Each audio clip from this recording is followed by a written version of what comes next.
Now I come to my part 2 of the India Live with Sunil Jha, and that is focusing on this man, Raj Thackeray.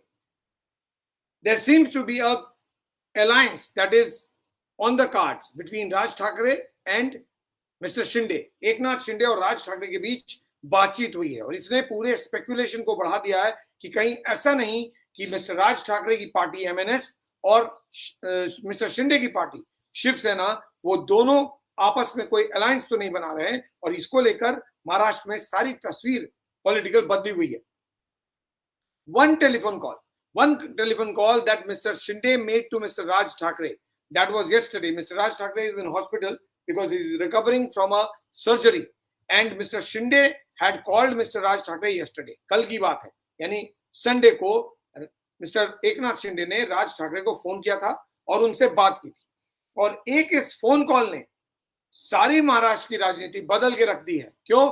क्योंकि राज ठाकरे बहुत दिन से मौके का इंतजार कर रहे थे. राज ठाकरे की लड़ाई उद्धव ठाकरे से कोई नई नहीं है.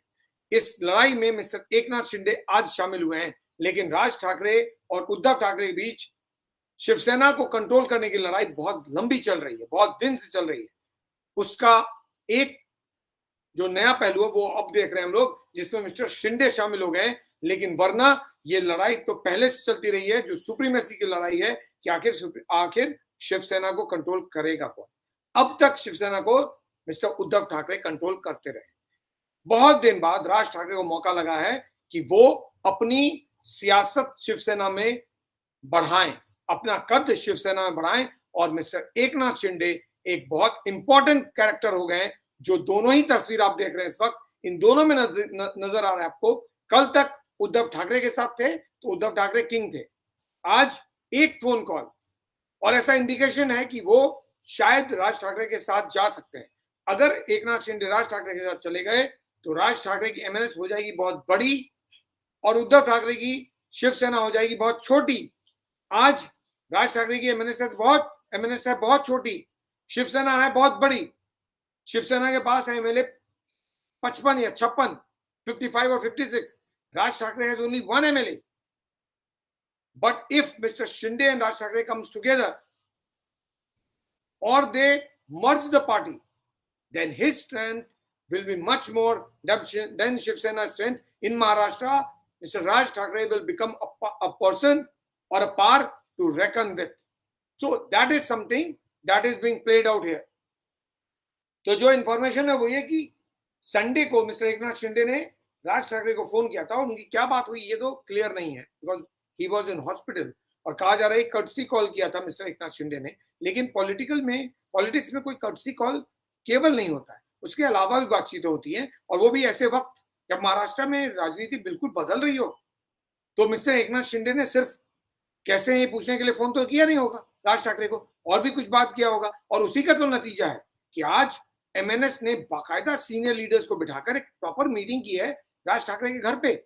तो अगर आप उस फोन कॉल की बात करें जिससे ये स्पेकुलेशन स्टार्ट हो गया कि कहीं ऐसा तो नहीं कि मिस्टर शिंदे अपनी पार्टी एमएनएस में मर्ज कर रहे हैं या फिर एमएनएस के साथ कोई अलायंस कर रहे हैं. अब ये मर्जर क्यों इंपॉर्टेंट है? अगर मान लेते हैं कि मिस्टर एकनाथ शिंदे अपनी पार्टी एमएनएस में मर्ज कर देते हैं 1 मिनट के लिए, तो उस मर्जर का नतीजा ये होगा कि ये जो पूरा डिस्क्वालिफिकेशन का मामला चल रहा है ना, उसमें एक क्लॉज है. वो कहता है कि ये जो एंटी डिफेक्शन लॉ है वो 2/3 है, लेकिन वो तब एप्लीकेबल होगा जब कोई पार्टी किसी दूसरी पार्टी में मर्ज कर रही हो. यानी एक पार्टी है शिवसेना, उसमें से 40 एमएलए टूट गए.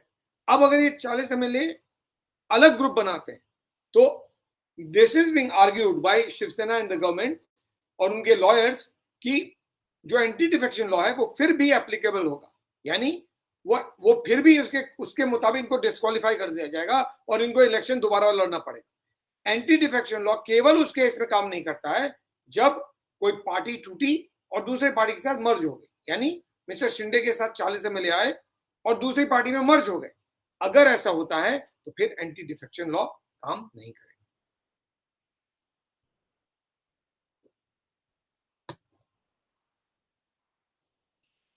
इस वक्त ऐसा लग रहा है कि मिस्टर शिंदे किसी भी सूरत में बीजेपी के साथ सरकार बनाना चाहते हैं किसी भी सूरत में, और उद्धव ठाकरे को बाहर का रास्ता दिखाना चाहते हैं, एनडीए को बाहर करना चाहते हैं। उसके लिए जो भी करना पड़ेगा वो करेंगे। अगर डिस्क्वालिफिकेशन को अवॉइड करने का तरीका सिर्फ ये बचता है कि आपकी पार्टी को मर्ज करना है, तो उनके साथ जो एमएलए हैं वो शायद बीजेपी के साथ मर्जर के लिए तैयार नहीं हो, लेकिन एमएनएस राज ठाकरे के साथ मर्जर करने के लिए तैयार हो जाएंगे। क्यों? क्योंकि एक ही पेड़ के तो दो डाल है ना, एक पेड़ से निकले दो डाल हैं। बाला साहब के एक भतीजे हैं और एक बेटे हैं। अगर बेटे नहीं तो भतीजे सही, है तो एक ही परिवार, पेड़ तो एक ही है, उसके तने दो हो गए। तो फिर ये लॉजिक से जो मिस्टर शिंदे के साथ एमएलए हैं वो आसानी से एमएनएस में मर्जर के लिए तैयार हो जाएंगे। क्यों? क्योंकि एमएनएस फिर एक्चुअल रियल शिवसेना हो जाएगी। हो सकता है और भी चीजें हों, नाम बदल दिया जाए, कॉन्स्टिट्यूशन बदल दिया जाए, कोई और चीज की जाए जिससे शिवसेना नाम ही लिया जा सके, ये भी कोशिश होगी। लेकिन सबसे बड़ी बात यह है कि एक फोन कॉल ने सारे लोगों के दिमाग में डाल दिया कि कहीं ऐसा तो नहीं कि मिस्टर शिंदे अपनी पार्टी को डिस्क्वालिफिकेशन से बचाने के लिए राज ठाकरे की एमएनएस में मर्ज कर दें और राज ठाकरे अचानक एक बड़ी पार्टी के बड़े लीडर बन जाएंगे और उद्धव ठाकरे कल तक की बड़ी पार्टी के आज छोटे लीडर बन जाएंगे। ये पॉलिटिक्स प्ले आउट हो रही है क्योंकि राज ठाकरे मौके का बहुत सालों से इंतजार कर रहे हैं। अब उनको मौका मिला है और वो मौका जाने देंगे हाथ से, मुझे ऐसा नहीं लगता है। तो ये टेलीफोन कॉल के बाद जो स्पेकुलेशन चल रही है उसका कोई रीजन, उसका कोई बेसिस नहीं है, ऐसा नहीं है। बहुत स्ट्रांग रीजन है और बहुत स्ट्रांग बेसिस है।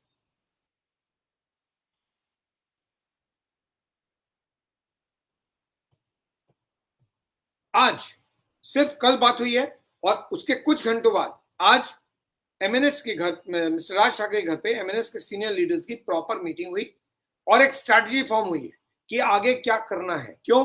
क्योंकि कुछ तो इंडिकेशन जरूर है that Mister Shinde and the party, the entire rebel faction of Shiv Sena is planning to have some kind of a truce with Mister Raj Thackeray. कोई ना कोई ऐसी चीज जरूर है जो दोनों को कनेक्ट कर रही है और उसीलिए आज प्रॉपर डिटेल्ड मीटिंग की इन्होंने कि अब क्या करना है इसके आगे। क्यों? क्योंकि राज ठाकरे, शिंदे साहब का उद्धव ठाकरे के साथ जाना तो अब इम्पॉसिबल है।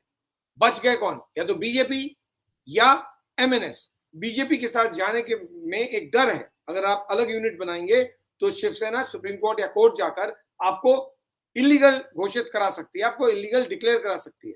लेकिन अगर आपने मर्ज कर दिया बीजेपी में या राज ठाकरे की पार्टी एमएनएस में, तब कोई पॉसिबिलिटी नहीं बचती है। मिस्टर उद्धव ठाकरे लाख चाले, कुछ भी नहीं हो पाएगा। और इसीलिए ये एक बहुत बड़ी पॉसिबिलिटी जो क्रिएट हो रही है that may be mister Shinde is considering some option or some kind of an adjustment or partnership or alliance with Mr. Raj Thakre, which includes merger of his party into MNS.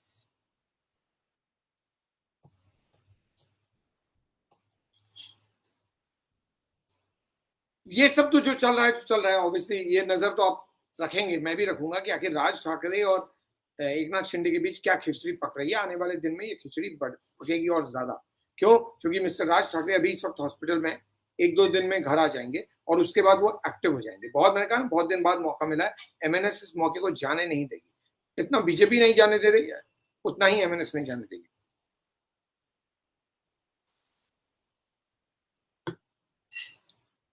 BJP को लेकर भी mister Shinde ने एक चीज clear कर दिया, हम BJP के साथ गवर्नमेंट बनाना चाहते हैं। एक स्टेट शिवसेना बीजेपी गवर्नमेंट चाहती है। वो स्पेसिफिकली कह रहे हैं कि वो शिवसेना बीजेपी गवर्नमेंट बनाने के फेवर में। अब वो एमएनएस के साथ मर्जर के बाद क्या कहेंगे वी डोंट नो, वो बीजेपी के साथ कैसे बनाएंगे अलायंस ये भी पता नहीं है। लेकिन वो क्लियर है कि शिवसेना और बीजेपी का जाना साथ में जरूरी है और यही लोग चाहते हैं और यही मैंडेट मिला है पिछले इलेक्शन में कि आप जाइए और साथ में गवर्नमेंट फॉर्म कीजिए, और हम वही करना चाहते हैं। We want to form the government with BJP and not with the parties that we have been opposing all these years. So ये पूरी स्ट्रैटेजी जो मिस्टर शिंदे की है वो ये किसी भी सूरत में बीजेपी और शिवसेना की सरकार महाराष्ट्र में बने, और उसी की तरफ ये लोग काम कर रहे हैं। One second, okay. शिवसेना कह रही है कि we are ready to fight legal and on the street as well, जैसा मैंने बताया। Apart from that now the status is this, that Mr. Uddhav Thackeray is left with only 3 ministers. As I said, Aditya Thackeray, his son, Anil Parab, the minister who is facing the enforcement directorate heat, Subhash Desai, and the rest of the 8 Shiv Sena ministers have all gone to Mr. Shinde's camp. All, including those who were very close to Aditya Thackeray till yesterday. वो भी छोड़ के चले गए. BJP के एक नेता हैं और यूनियन मिनिस्टर हैं राव साहब दनवे, और राव साहब दनवे ने कहा है कि बीजेपी सिर्फ 2 या 3 दिन और ऑपोजिशन में बैठी है.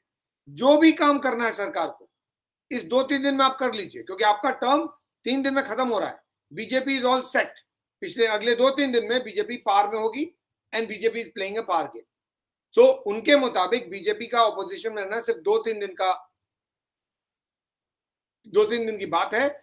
इस दौरान आपको जो भी एजेंडा पूरा करना है आप कर लीजिए. यानी आप मतलब शिवसेना, एमवीए, एनसीपी, कांग्रेस को बोला है कि आपको जो भी करना है आप कर लीजिए, क्योंकि आपकी जिंदगी सिर्फ 2 दिन बची है राजनीतिक. उसके बाद हम पार में आ जाएंगे, फिर हम डिसाइड करेंगे कि हमें क्या करना है, और ये गवर्नमेंट पूरी 5 साल हम चलाएंगे.